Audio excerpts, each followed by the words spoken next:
Okay, in this video I want to take a polygon that could represent a subdivision or a parcel, and I want to break it into lines so that we can make a traverse out of it basically and label it with the bearings and distances.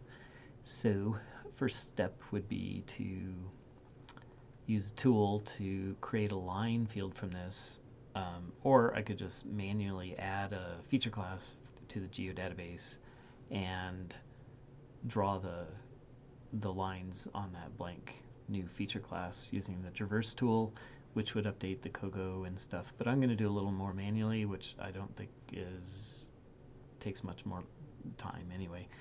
So anyway, if I go to the processing tools, and I'm going to look for features to line. Yeah. Although it's easy enough to find in the data management tools and features to line. And so now I can take this polygon and I'll name it parcel lines and run. Okay, if I turn that off, now I have one line that I need to actually break into Kogo lines. So that's actually in the edit and split into Kogo lines. So that should, if I open up the attribute table, give me, well, go ahead and do it now. Should give me 4 different lines. Now, it doesn't really calculate the bearings and distances yet, but it will. By running or enabling, I have to enable the Kogo attributes. So if I search for Kogo, enable Kogo. And I think I need to save. Okay, so I've saved those edits by splitting up the lines, and choose these lines and run. And I should see, yep, I have my attributes or my fields here for direction and distance. Although they're blank, now I should be able to update the Kogo fields, and that should calculate.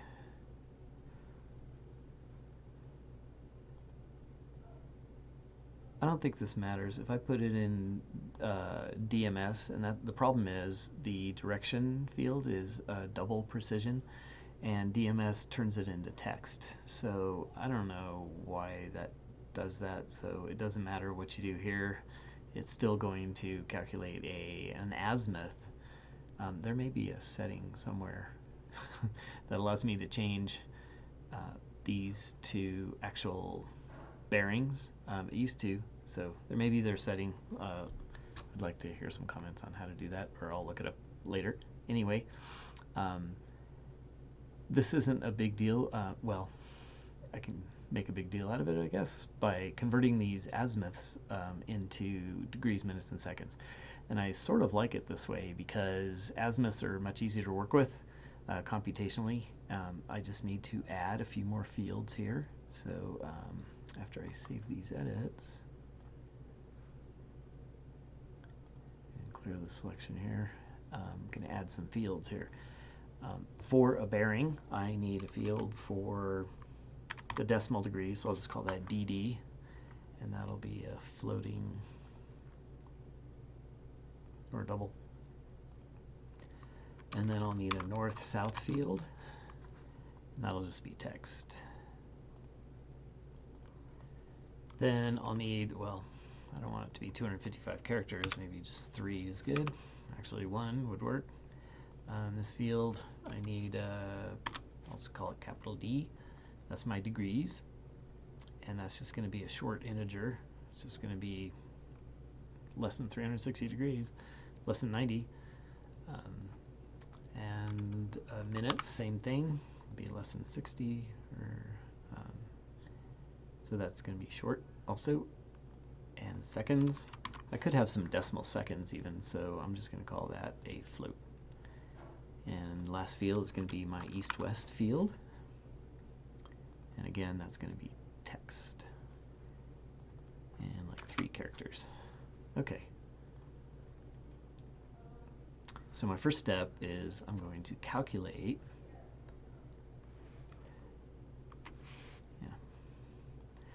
I'm going to calculate my decimal degrees from the direction, my azimuth direction.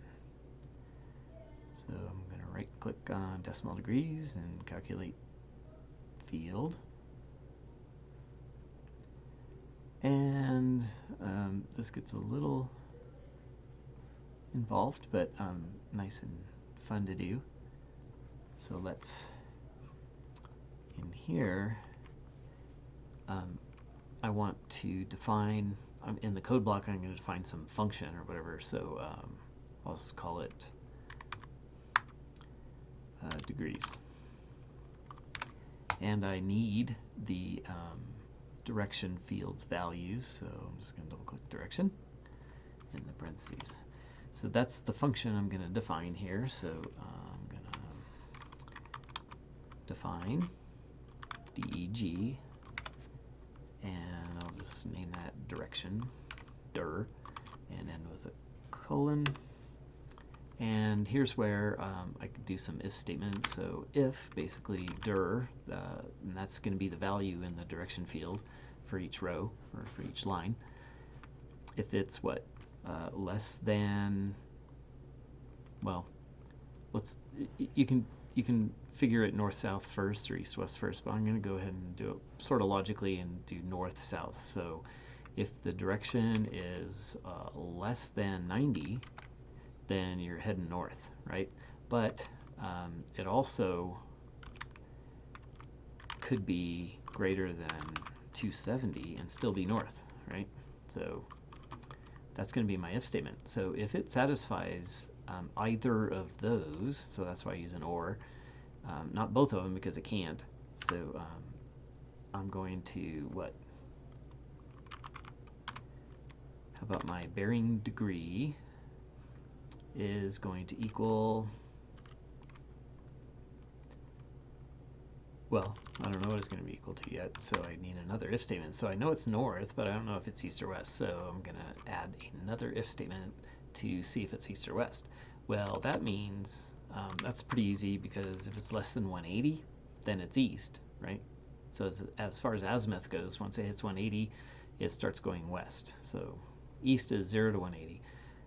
So if it's less than 180, then I'm having this embedded if statement. So if it's north, and then I check if it's east, now I know it's northeast in here, so I'm just going to say my bearing degree is equal to, well, just the direction, right? Okay, so I'll back up here. If it's not east, if it's not less than 180, I can throw in an else statement. There we go. And I'll set, so this would be, if it's not less than 180, it must be more than 180, which means it's west. So my bearing degree should be northwest, and that makes the azimuth 360 degrees minus that direction, such as I have this one at 270.33 degrees. That's more than 270, so it's north, but it's also greater than 180, so that's northwest. So that's barely in the northwest quadrant. So 360 minus the 270.3 is going to give me like 89 point whatever degrees, right? So that's going to be my bearing direction. Nice. Okay, I'm going to back up. Can't really see where I need to back up. Back up to this. That's the embedded part of the if statement. Now I need another else over here. If it's lined up correctly, that's a little tricky. I should just zoom back out a little. Yeah, so I'm lined up with my if, and I'm going to type in an else. Looks like that needs to go back one more. That's kind of, yeah, that looks better. So what if it's not north? Then I do the same thing. In fact, I'm just going to copy this and paste it. zoom in here. Okay, this part of the if else statement, can I make that bigger? Not really. This part of the else statement is not going to be exactly the same. It's still checking. So this is all south stuff. So if it's less than 180, again, it's going to be southeast. So that would be between 90 and 180. So what do I do if it's southeast, like 120 degrees? Well, it would just be 180 minus the direction. And if it's not less than 180, then it's going to be like between 180 and 270, and I would take the direction minus 180. So like 185. That would be south 5 degrees west. So direction minus 180 would give me the 5. Okay, that should return. So I'll back up all the way. Make sure I'm in the right place. One more. 2 more. There. And now, after all this, actually, after all the if statements here, so I'm going to get back under here, in line with that else, and I'm going to return my bearing degree. I see a typo here. Check for typos. I did that a few times. Oh, because I copied it. Okay. So that should be good. Check for errors. Looks okay. Let's go ahead and that was a lot of work. So I'm going to save. Save that up, and I already have this bearing degree calculator, and so I got that. And let's apply it. And so now I have, out of the way. And I can check a few of these numbers here. So 1.2, 1.2, so that worked. 93, so that's southeast. So that's going to be 86, so south 86.9 degrees, and that sounds right. 180, and there's the 0.5. And that's just barely, so 0.85, that totally worked. And then this one is the 89 point. So that looks like it worked. Okay, so my next step is to calculate whether it's north or south or east or west. So now I have the decimal degrees here in not azimuth, but my bearing decimal degrees. So now I can check whether it's north or south a little bit easier and calculate these fields. So as long as this is open, I'm going to set the north-south field, and this time I only need my DD field.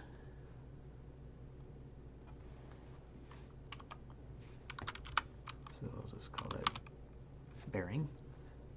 And I do need an if statement, but only for north and south, so it doesn't need to be this complicated.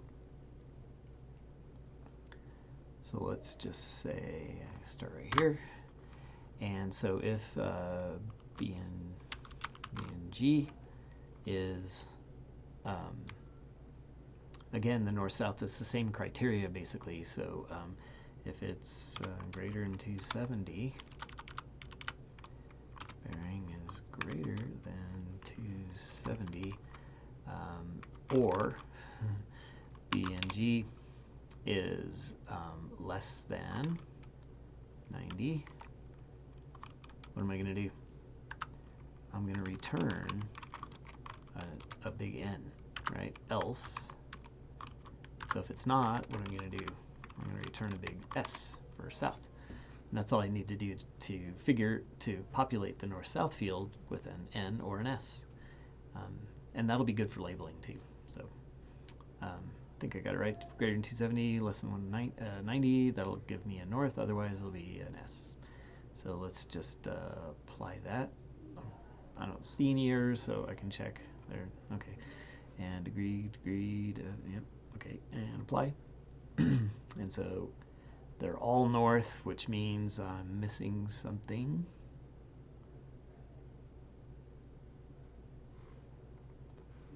Oh, sorry. Yeah, this actually still needs to be direction.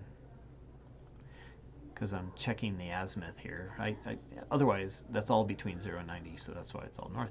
So now with direction, and I could use, it doesn't matter what this is, so I'm just going to apply it. And now north and south, I should get 2 norths, 2 souths, so it looks pretty good. And I can double check and make sure each line, 1 degree is definitely north, 93 is in the south, 180, more than 180, well, that's south, and then just barely greater than 270 is north. So that looks like it worked.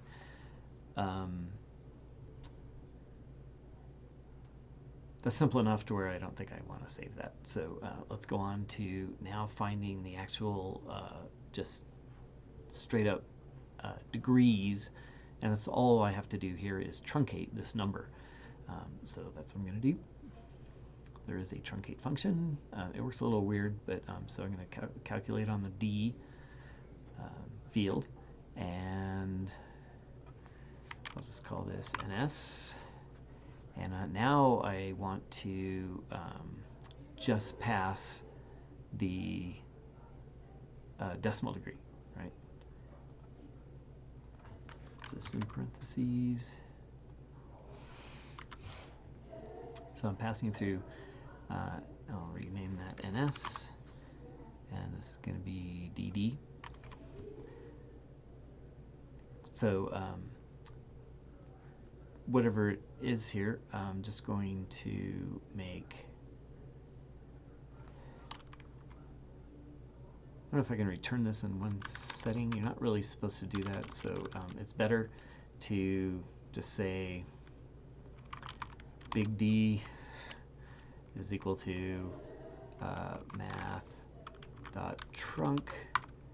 my DD, right? And return big D. That's a little more elegant, I guess. So check for errors, and it looks okay, so apply it. And so now I should just get, and that's easy enough to check, right? Okay, so for minutes, it's not too different. In this case, I'm just going to call that mins. And I still want to pass the decimal degrees, but now I also want to pass the actual degrees, the truncated degrees. And so DD and big D. So this time, big M is going to be equal to, not truncating, but I'll just make this equal to,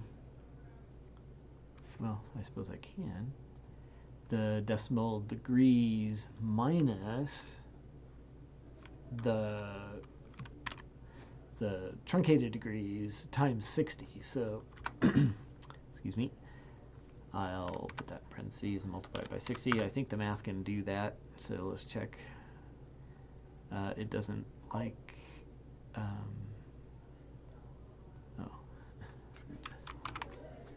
change that, looks okay. Let's apply that to the minutes field, and it doesn't like that because it thinks it's a string. So let's take out the trunc out of this and just put this in parentheses, and I'll do the math trunc here.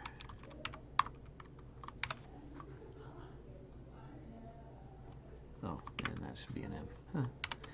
Okay, so I'm going to truncate after I multiply it by 60, so I take the difference, and that's just going to be like the 0.24085 here, and it's going to multiply that by 60, and that'll be my minutes, and I truncate that, and that'll be the truncated minutes. The remainder of that is going to go to the seconds.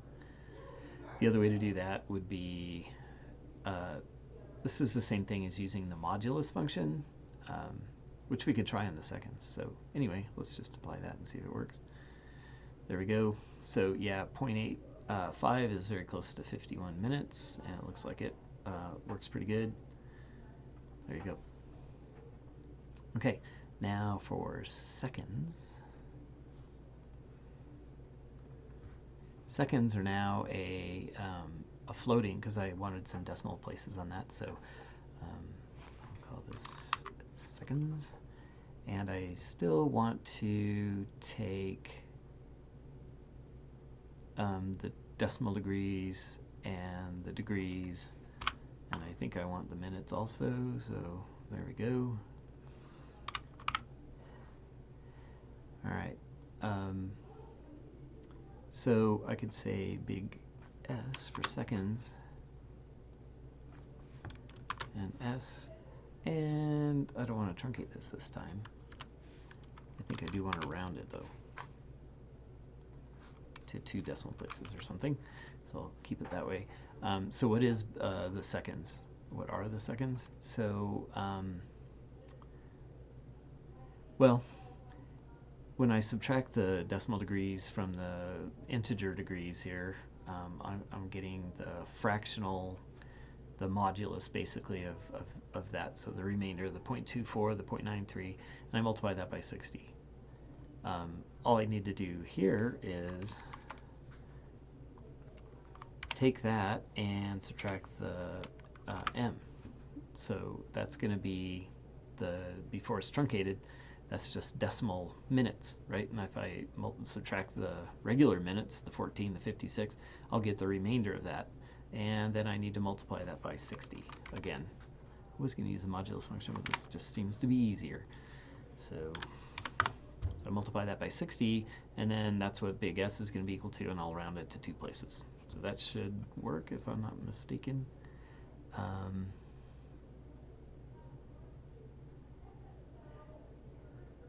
Oh, yeah.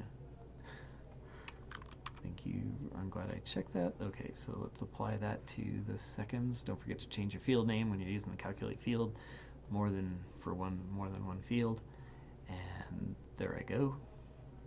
And it looks like I have some good seconds there. And lastly, east-west, right? So I'm going to calculate my east-west field. We've already figured out what that is, but we'll just formalize it now by setting another field here, or calculate that field again, and I'm going to need the decimal degrees only, and let's start fresh here so I don't get any errors, and this is going to be DD. So if what? DD is greater than 180. I don't know when I picked that, but that's going to return a west. Right. So big W there, else return an east. Could have been the other way.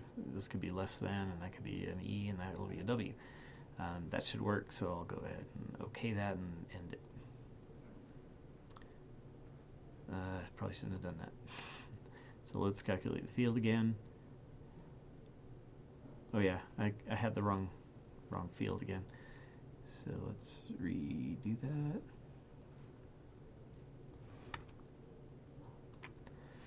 Okay, so I just need EW and the direction field itself instead of the decimal degrees, and then define EW for, let's call it dir again. And so if, oops, there, easier to see. So if the direction is less than 180, then I'm going to return an east for less than 180, and else I'll return a W. There, let's apply that. Okay, so I should get 2 E's and 2 W's there. Okay, so at that point I'm ready for labeling, and I can address that in the other doing a label field. But anyway, that's just a simple way to use the field calculator to get the labels fields that you need for good labeling. So hope that helps.